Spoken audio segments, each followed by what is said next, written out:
Well, my advice is to do your part, to do the best you can for the continuation of the preservation of our name and culture and heritage. Just don't let it die and be extinguished. Don't let that happen.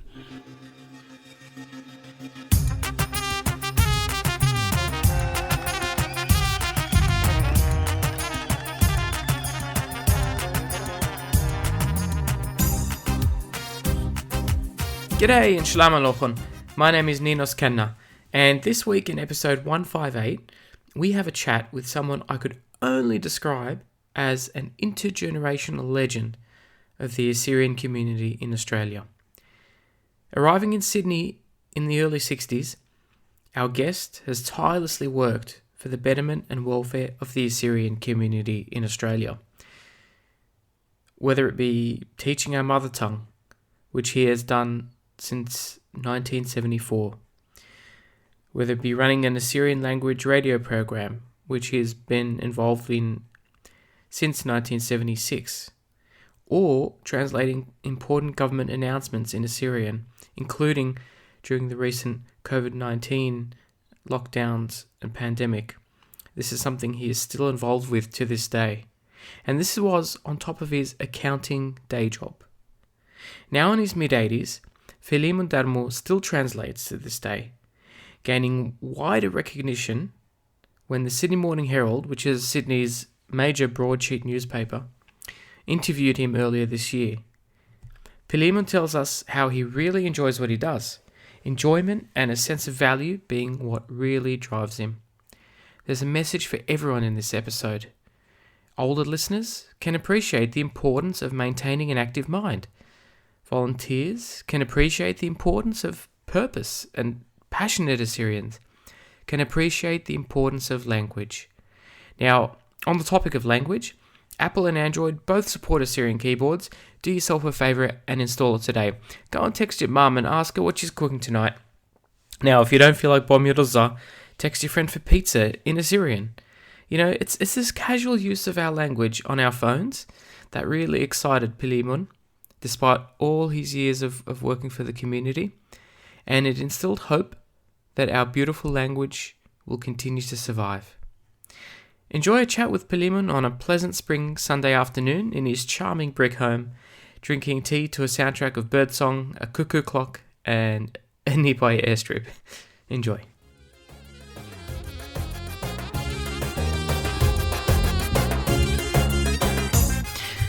Philimon Darmo, welcome to the Assyrian podcast.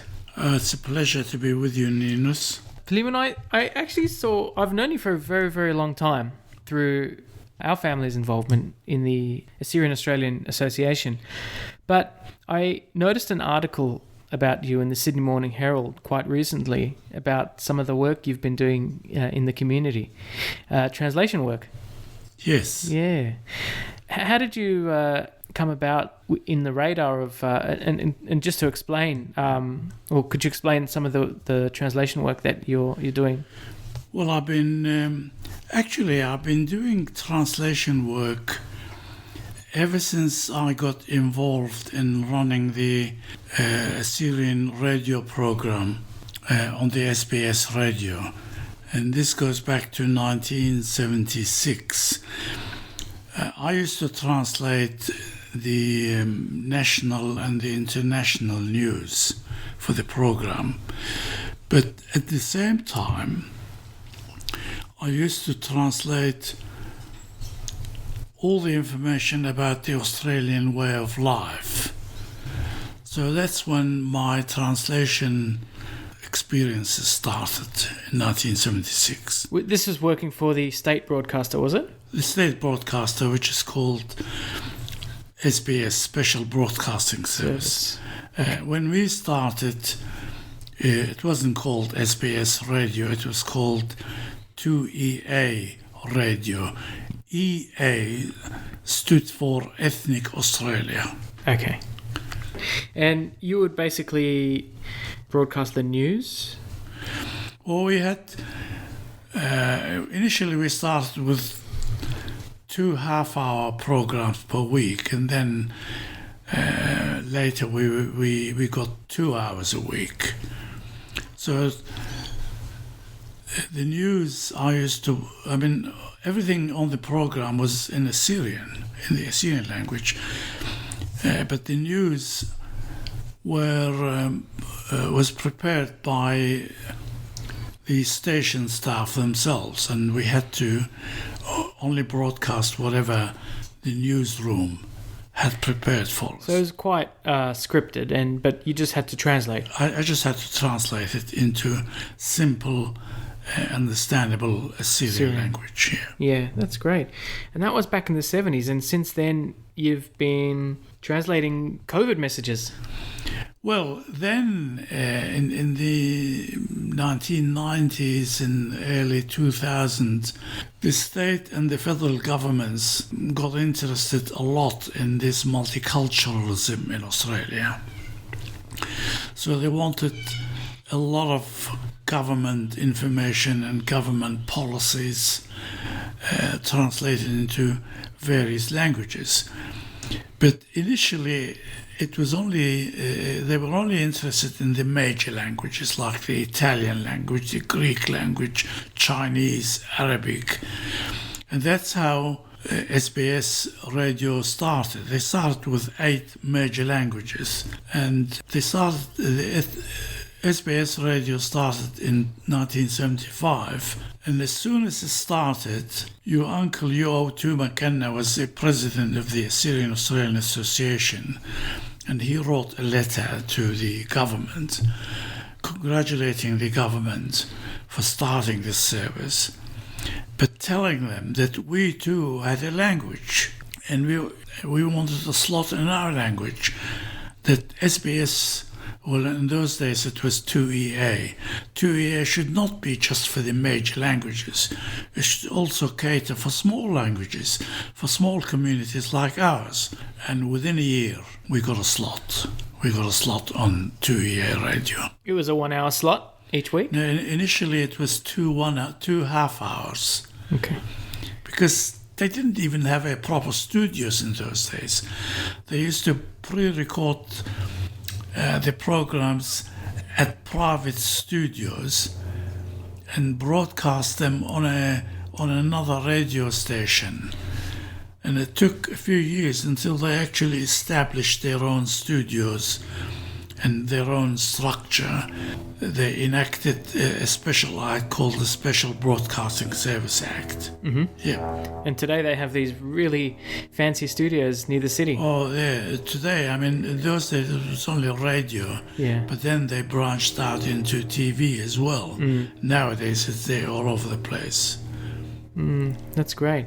And is that how New South Wales Health approached you regarding translations? No, and then what happened, the translation services in Australia got promoted by the setting up of an organisation called NATI, National Accreditation, I can't remember the exact, NATI, to accredit translators and interpreters. And again, a couple of Assyrians were very enthusiastic about it. They approached NATI and said, what about accrediting people in the Assyrian language? And that happened. And I applied for accreditation and I got it. This was 2006, 2007. Okay. That's quite recent, actually. Yeah, I started translating a lot of stuff, but then when this COVID-19 thing blew up, the Department of Health wanted all communities, especially within the last 6 or 7 months, when the virus spread in the southwest suburbs of Sydney. Which is where most Assyrians live. Well, in the suburb of Fairfield, in the what they call local government area, LGA. Mm-hmm. Most Assyrians live in Fairfield, Liverpool area. That's right. So I've been getting a lot of requests to translate all sorts of information into the Assyrian, and I try to do it to the best of my ability. Now, to be an efficient and competent translator, you have to have the tools. You have to have the most important tools for a translator are dictionaries and also a computer and access to the internet. In the case of our language, we also have to have a Syriac keyboard on our computers, because Syrian language is a right to left direction language. So I was fortunate enough in being able to organize all these things. And I had already accumulated a large number of dictionaries. I have over 30 dictionaries. English, Assyrian, Assyrian English, Arabic, Assyrian, Assyrian Arabic, Arabic, because I'm multilingual. Mm-hmm. I'm fluent in Assyrian, English, and Arabic as well. So I also use the Arabic dictionaries a lot. I also use Google Translate in Arabic a great deal in my translation. It gives me, when I get stuck in with a phrase or a word, I go into Google Arabic Translate, and more often than not, that gives me an idea of what I should say in our language, in the Assyrian language. What are your thoughts of how the Assyrian language has manifested on the internet, especially smartphones, with the advent of Android and Apple offering Assyrian as a keyboard? Yeah, it's a great advancement. It's a great step, because we've especially we who've migrated to Australia or to Europe or to America, we thought with our migration the language will gradually die. But then came along the internet, and came along social media, and came along all the various fonts and all sorts of languages and all sorts of keyboards. And nowadays you can actually Google material using Assyrian script. Yes, I've done that before. You've done, yeah. Yeah, Wikipedia has an Assyrian section in it. Exactly. Yeah, so that has helped to promote and to preserve our language for a few more decades, I hope, a few more years. What do you think it would take for the Assyrian language to survive longer than that? Well, it'll take things like the Assyrian podcast. The people involved in the Assyrian podcast. Most of you are young people, are young generation. You're not only interested in the Assyrian heritage and Assyrian history and Assyrian culture, but you're also interested in the Assyrian language. I mean, I noticed you yourself, Ninus, you have an Assyrian keyboard on your mobile. I texted you. I SMS'd you in Assyrian. Exactly. Now, if more and more young people like you get involved in that, and more people like you have Assyrian, or let's call it Syriac keyboards on their computers, on their mobiles, on their whatever devices they use.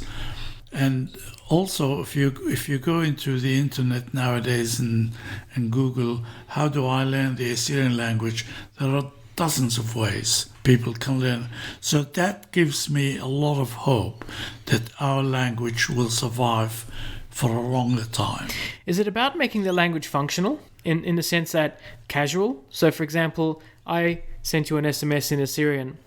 I want to message my friend and say if he wants to meet up for a coffee, and just very basic casual conversations like that on the phone. Well, that's, I mean, one of the basic use of the language is to enable casual contact between people. But I was impressed with your SMS messages. You used zawai. Zawai are the dots over and above the letter, which are our vowels in our language. Dots over and below, above and below the letter are our vowels. I don't know how to do that. After this session with you, I'll show you. I'll ask you to show me. I'll show you, no problem at all. Yeah. No problem at all. That's great. I was going to ask, though, when I learned Assyrian, I learned it at Assyrian school, Yeah. which you were one of the founders of. Well, I was the founding teacher about this time, 1974. About this time. It was in middle of November, 1974. What was some of the background behind starting the Assyrian school? Well, this was, if you read the Constitution of the Assyrian Australian Association, one of the points in the Constitution is to preserve Assyrian language and culture. So at the time, I was a member of the committee of the Assyrian Australian Association, and I was asked to start the school. Well, I said, you get me the desks and the chairs. And in those days, we had just bought the property that the association owns on Smithfield Road. Where the Ninra Club. Well, the Ninra Club is. Nowadays, it's... Eden Venues. Eden Venues, yeah. We had a wooden shed there, and they organised a couple of rooms and put desks and chairs. And I remember our first class was held under the palm tree on the property. The tree is still there now, by the way. Is it where the car park is? Exactly. Yeah. Wow. Yeah, the tree is still there. We had I had 15 students, 14, 15 students. Wow. So I was the only teacher, and because I was the only teacher, I was also the principal. As the news spread through the community, more and more parents brought their children to enroll in the classes. So I needed more teachers. And one of the first teachers was Sapia Kanna. She was one of the first teachers who came to help me. And Arsan Shalal was another teacher. And then gradually more and more parents brought their children. Then the place was too small. We just couldn't. It wasn't hygienic. It was too small. So I approached Fairfield Public School principal, the late Mr. Eastwood, whose house happened to be in the same street where our house was in Fairfield, Nelson Street. And I said, could we borrow a few classrooms? No worries, of course, no problems. So we got five or six classrooms, and over the years it built up to about a dozen classrooms. And then that got too big, and we moved into another school, and that's how the school has built up. Yeah. That's fantastic. Could you please give some of our listeners a context behind starting the Assyrian Australian Association? Well, again, I arrived in Australia in November 1964. From where? From Iraq. Okay. From Iraq. Actually, from Germany, because I left Iraq at the end of 1963, and I went to Germany. I spent a year in Germany, tried to learn the language and work and live in Germany.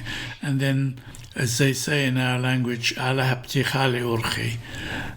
somehow I got introduced to an Australian dentist who brought me some forms from the Australian embassy.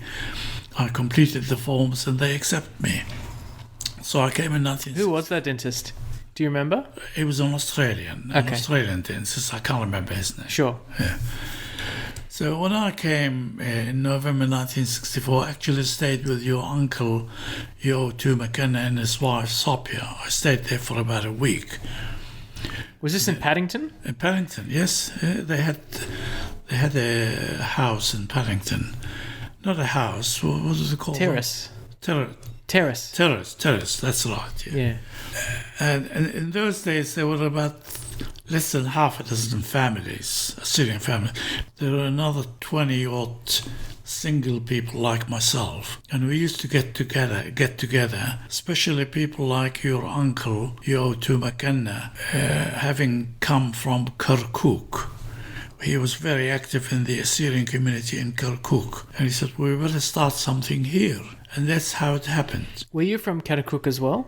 Well, actually, I was born in a village in northern Iraq, Which village? village of Hariri, Hariri. which is northwest of Erbil, city of Erbil, Mm-hmm. where I finished. Was that your ancestral village, or was that where your... Because a lot of people ran from Hakkari in Yeah. the First World War, and they settled in another village in Iraq. villages, yeah. So was that your ancestral village, or did you have an No. ancestral village in Hakkari? No, my parents were born in Hakkari. My parents were actually born in Hakkari, and they came to Iraq in the Exodus in 1918. The Raqqa. Initially, they settled in northern Iraq area of Mosul, and that area, Semele, Mosul, Duk. And then a group of people from the region of Shamizdin in Hakkari. Is that where your parents were from as That's well? where my parents were from, the region of Hakkari. They decided, Same as my family. your family as Yeah. well, yes. So a group of families decided to live in the north of Erbil, in Hariri, Batasi, Diana, those villages. And my parents settled in 1926-27. They settled in Hariri with the Matron Mario Subkhanish's family. They settled in that area. And I was born in 1938. I finished my primary school in Hariri and Batasi. Batasi is another village about 50 minutes, an hour walk from Hariri, to the west of Hariri. So when I finished my primary school there, I had to move to Kirkuk to do my middle intermediate school. Is that like high school? Well, in Iraq, they have intermediate school and high school. Okay. Year 7, 8 and 9. Year 7 and 8 9, they call them mutawassita in Arabic, which is intermediate, which means intermediate. And then after that, it's high school. And then from high school, you go to university. Yeah. That's good. So you went to your intermediate school in Kirkuk, and you completed your schooling in Kirkuk?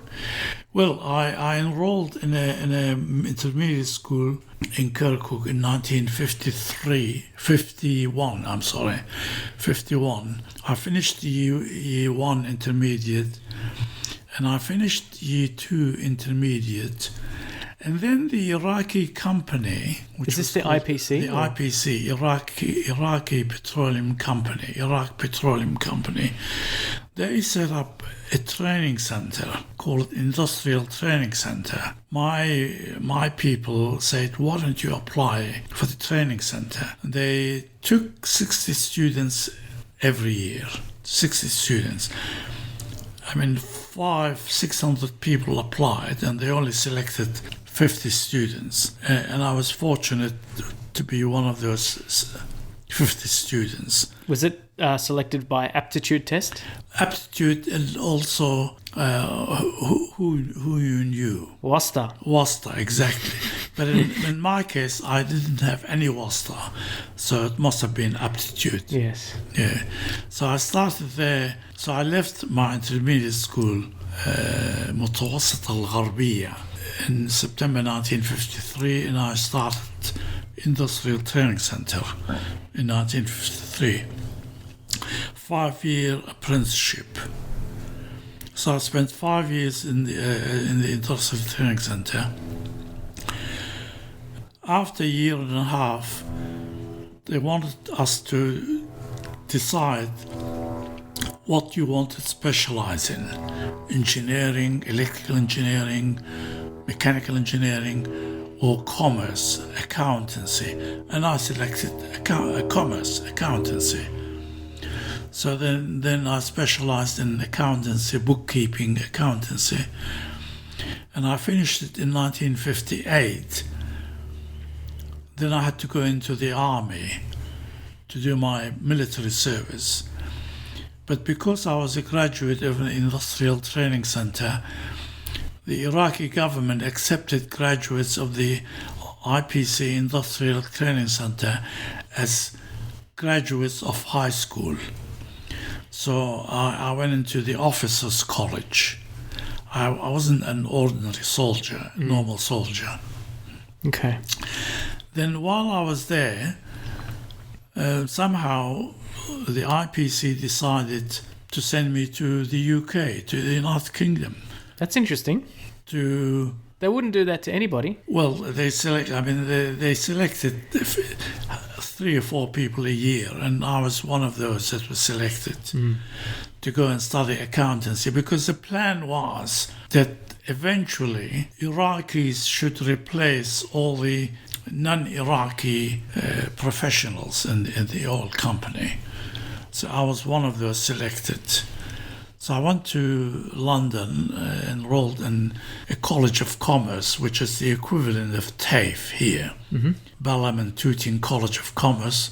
I spent 2 years and 3 months there studying accountancy, and I sat for the exams of an accountancy organization called Cost and Works Accountants, and I passed their exams. So a year later, they accepted me as a member of Cost and Works.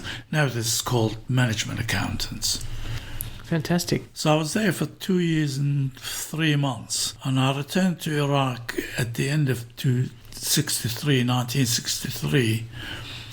But having tasted the life in the Western civilization, Western world, I made up my mind that Iraq is no longer the place for me. And in those years, it was the years of coups d'etats, inqilabat.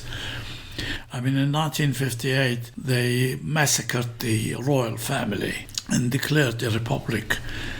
And then in 1962-63, those who overthrew the kingdom, the Iraqi kingdom, they fought each other, and one killed each other. And that's how Iraq has been ever since then. And there has been stability in Iraq. So I decided this is not the place for me. So I went to Germany towards the end of 1963, and I enrolled in a German language college. And within 8 months, I was fluent in German language. On the topic of the German language college, right on time. Right on time. Your cuckoo clock went off. But then I met some people. But at that time, I heard that your uncle, Jochen, and his family had moved to Australia. So I got in touch with them, and they said it's beautiful.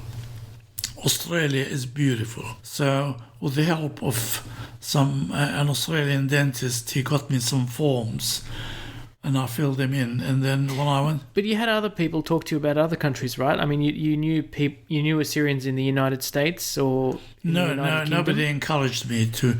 I wanted to go to England actually, but they wouldn't give me a visa. Okay. To go to England, but America, there was no talk of going to America. After I filled in the forms, I was called for an interview at the Australian embassy in Bonn, because in those days there were West Eastern Germany and Western Germany. That's right. And I was told by the Australian embassy officials that the general policy was to only accept people from Europe. But occasionally they made exceptions. Because we had a white Australia policy back then. Exactly. In those days, the white Australia policy was very active, very alive and well. But you don't look dark at all. No. But maybe that's one of the reasons why they made an exception for me. So in November 1964, I arrived in Australia, and that's how I became involved with the early settlers. And we established the Assyrian Australian Association. That's great. That's fantastic. And then the school, and in that time, you've been very active in the community. Well, I was very active, because I was...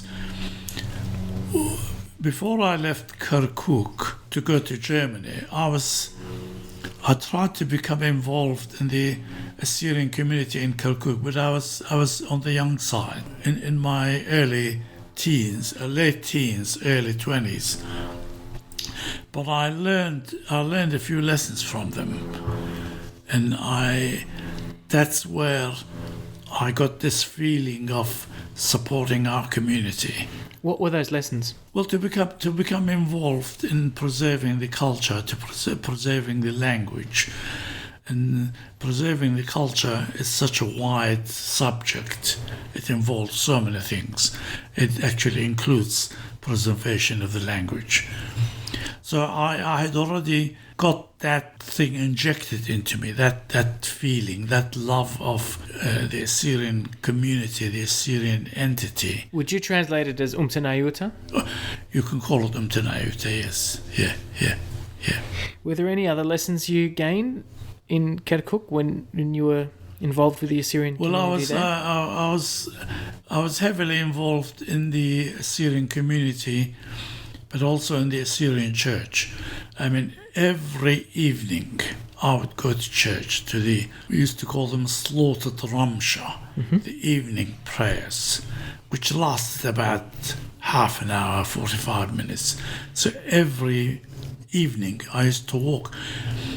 I mean, very few people had cars in those days, very few. Bus services were not that spread all around. So I used to walk up and down. It took me about probably half an hour walk to get to the church and come back, get back home. Fantastic. In Australia, so you've basically been involved in the Assyrian community from the get-go, from your arrival in Australia. Yes. Until today. Well, I'm a bit retired nowadays. not based on that article that I read. Certainly not based on that article I read. My main involvement is in translation nowadays, which is the one thing that keeps me sane, actually, and keeps me occupied and keeps me happy. It's important to stay occupied. At my age, you have to be involved in something. I can't be involved a lot in physical activities a great deal, or I can't be involved in community activities where I would go to a meeting every night or 2 or 3 times a week. I can't do that nowadays, but translation work keeps me occupied. That's great. So you started, I'm just going back to your work with the AAA in Australia. So you had basically been one of the founding teachers of the Assyrian school.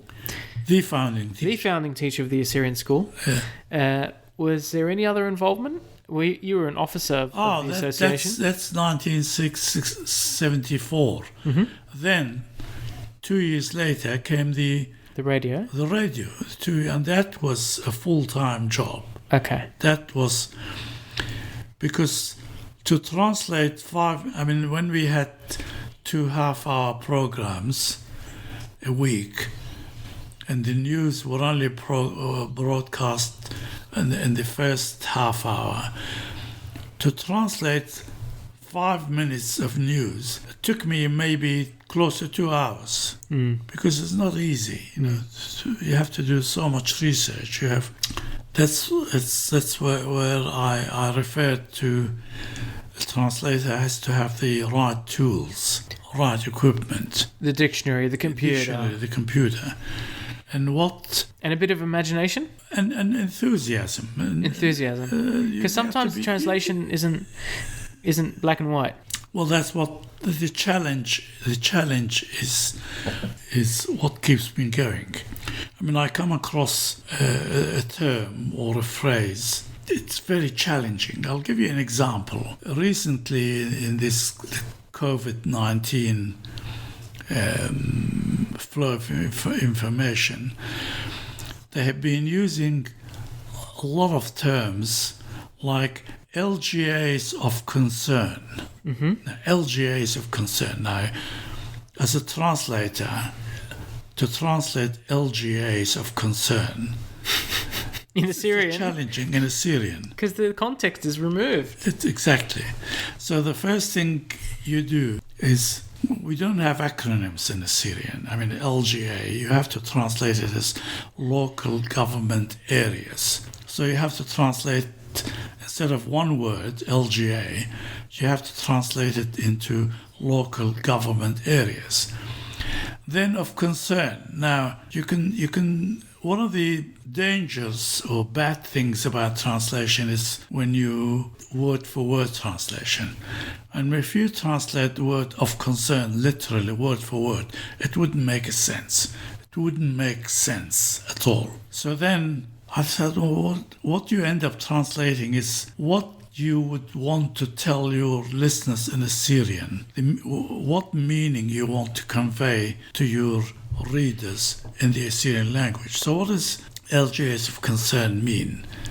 It means local government areas where there is fear of spreading the virus more quickly. Something like that. Mm-hmm. And you have to you have to translate something like that in Assyrian. So although LGAs of concern in English is only 3 words, LGA, of concern, but when I translate it into Assyrian, I end up with 12, 14 words. How did you translate it? Like what came up in Assyrian? Yeah, well, that's the whole idea. The essence of translation is you don't translate word for word. You translate the idea. Yes. You translate the meaning, the intended meaning.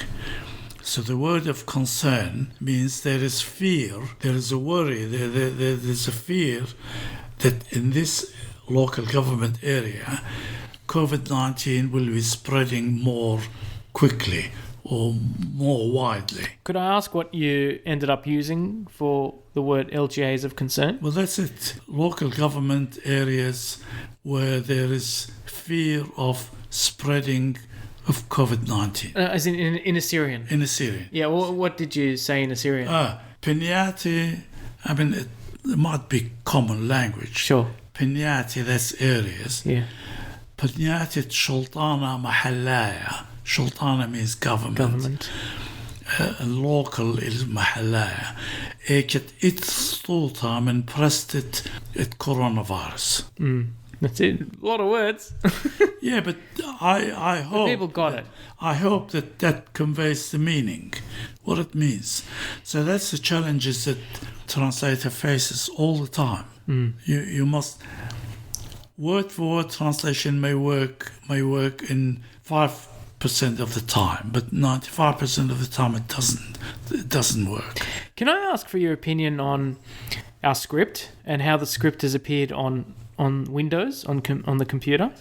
Do you have any reservations about it? Well, but we're progressing. We're doing well. Initially, when Microsoft Windows wanted to place our script in Microsoft Windows, they consulted some people in America, Assyrians and Syriacs, and they came to a conclusion that the script that they would be the Unicode script is the Strangili codes, because that is understood by the Western Assyrians. But a particular type of Strangili.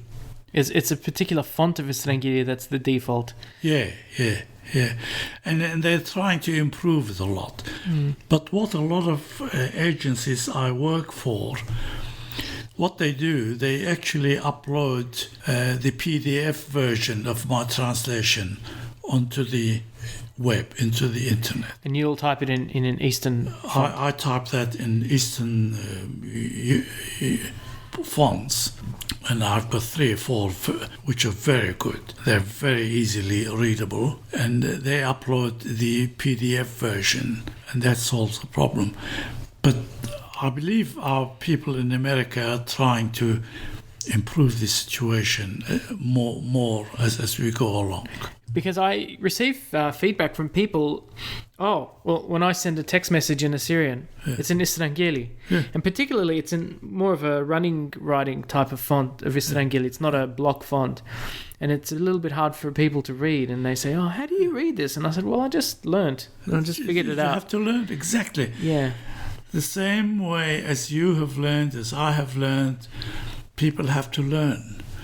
and people have to read a lot. But I have to be honest, and something really exciting that's happened in the community and with the recognition of Assyrian in Australia as a language is billboards. I was driving on the freeway, and actually there's one at Sydney Airport, and it's a multilingual display about COVID information in all the different languages: Vietnamese, Chinese, Arabic.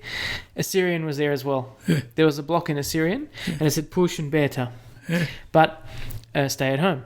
But the font was in Istangeli, and it was so hard to read. I didn't want to have an accident. Yeah, well, that's one thing that we have to put pressure on the people who run the web. Yeah. And people who run Microsoft or I don't know who runs all these things. Google and Apple, and now the two administrators of our mobile phone systems. Well, people of influence like yourself and your pals, your friends in America, they should approach Google and Apple and fix the Unicode font. Exactly, yeah, and do exactly what we did here when the Assyrian Association wrote to the government, say, do you know, there are other people living in this country other than Italians and Greeks and Maltese and Arabs. There are people called Assyrians. I know there are only about 20,000 of us, but we still have a culture. And they listened, the government listened to us. I remember when we first wrote to the government, said, well, can you tell us something about the Assyrians? They didn't even know who the Assyrians are. It's still a challenge today. But I wrote a 3-page letter. In a 3-page letter, I condensed a brief history of the Assyrians and how our language has developed over thousands of years. They were surprised that there is such a thing nowadays. I have one question about your years of service. People who get involved, it's sometimes it's at the cost of other things, because the one input for involvement is time. Yeah. And so, do you have any regrets about all your years of service to the community? I don't actually. There was a time, especially when I was involved in the radio program. I mean, my involvement was on the radio program. I could also have been involved in the Assyrian Association. I could have been involved in a few other things. And apart from my 9-to-5 job, that's on top of... Which was accounting. You're working as an accountant here? Yeah. I earn my living as an accountant. Yeah. But somehow, because I enjoyed doing what I was doing, and thank God I was healthy. I was healthy, and somehow managed. And you've seen waves of migration, waves of Assyrian migration, beginning with your generation in the late 60s. And you saw a wave in the 80s, and a post-Gulf War wave. Yeah. And more recently, you've seen a recent wave of migration. Do you have any observations you'd like to make? Because you've basically been involved in the Assyrian community in Australia for at least 50 years. Well, it's regrettable to say that the late arrivals do not have strong feelings that we, the early settlers, had about our culture and about our language. They don't become involved, although I notice a few young people are becoming more involved. But these are challenges that in life that you have to accept and face. And I've also one of my philosophies in life: never be negative about life. You've heard the half glass, half empty and half full glass. Well, I always say my glass is half full. I try and look at it that way. So be optimistic. Do you think it's the environment that they've come from, the recent arrivals? Yeah, because they have suffered a lot more than we did. I mean, most of the early arrivals were, quite frankly, economic migrants. I came here as an economic migrant. I wasn't oppressed, I wasn't imprisoned, but especially since 2003, I think things have gone a lot worse. I mean, the people who have suffered under Daesh, it's unimaginable. Horrible. They're horrible things. I mean, I liken their experiences to what my parents went through when they were escaping the Ottoman Empire, and escaped by foot, by the way. They escaped by foot from Urmi, in Iran, to Bakuba in Iraq. It's a few hundred kilometers. It's a few hundred kilometers, all right, yes. Yeah. You've spent so many years working for the Assyrian community. Do you view it as such? Do you view it as working for the community? The important thing for me is what I am doing useful or valuable to the community, and am I doing it out of duty, or am I doing it because I enjoy doing it? And most of the time it's the latter. Because I enjoy doing it, I do it. It's really important. So you're just driven to... You're basically just doing what you like. I'm doing you don't what feel I a sense like, of and service? it just so happens that what I'm doing, I'm at the same time being of some help or assistance to the community. Okay. And that's the question they asked me when they interviewed me about my translation work. I said, I love doing what I'm doing. So I was asked, what do you want your legacy to be? I said, I just want to be remembered as someone who tried to help his community and at the same time help preserve the language. That was the cuckoo clock again. Paltaya Gao. Yeah. I had another question about today volunteering. I find that, helping others, and especially today, I feel like we're so much more individualized today. We have smartphones, we have all this technology, but I just have this view, and it's a widely held view, that it's also alienated a lot of us, especially young people. They just, they stay at home, or they'll conduct individualized things driven by the phone. Some researchers call it atomization. The atomization of society. So the opportunity to be involved in communal or collective things is diminished a lot in the last 20 years particularly.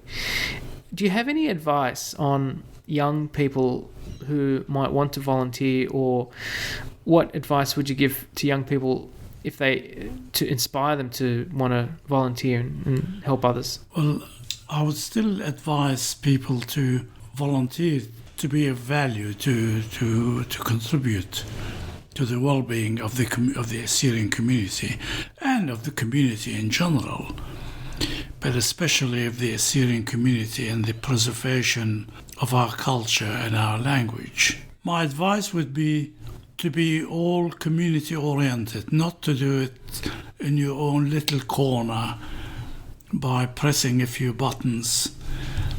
Get out there in the community and contribute and socialize. I mean, I was very pleased. I learned at the Rabbeinu Mor Simona scholarship function that the association had. I met a couple of young guys who had set up an Assyrian University Student Association. Now that's great. I want to shout one of them out, Barsin Oshana. That's him, exactly. Yeah. Now, I want more young people who are studying at universities or at TAFE or institutes of higher education to go and join that organization and to see what they can contribute. Yep. If I was to extend that, and I'm going to extend that into my last question for our conversation this afternoon, if you have any advice, or if there's one message you'd like to give to the Assyrian community in general, not just for young people who might want to volunteer, what would that advice be, or what would your message be? Well, my advice is to do your part, to do the best you can for the continuation of the preservation of our name and culture and heritage. Just don't let it die. and be extinguished. Don't let that happen. And all the technology at our disposals nowadays, its aim is to enable us to do that. And the few things you have shown me today, what you can do with your mobile, with the Syria keyboard, amazing. I mean, there's so much that can be done to help the preservation of our culture, because we're not living in the land where our forefathers lived, and it's unlikely that we will, my generation, we will go back. Maybe the future generations may go back. So we're living in a different environment. So to preserve our culture and our language and identity outside our cultural home is a big challenge, and we must face that challenge. That's fantastic. Philimon Darmo, thank you for taking the time to speak with us today. Oh, it was a pleasure. It was a pleasure, Niels. And thanks for tuning into the Assyrian podcast this week. I hope you enjoyed this episode. I'm really looking forward to bringing you more stories from down under Australia. We'll be back next week with a new episode. In the meantime, please stay safe and take care.